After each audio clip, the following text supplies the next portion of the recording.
Hello and welcome back to How to Set Info.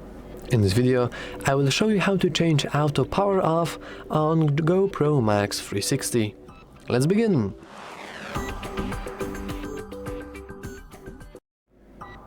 First, you want to expand your control center. Then head into Preferences. In Preferences, head into General.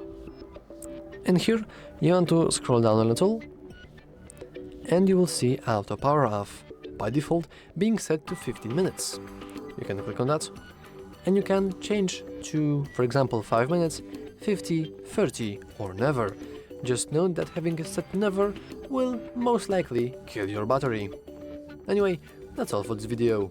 If you found it useful, make sure to leave a like, subscribe, and as always, thanks for watching.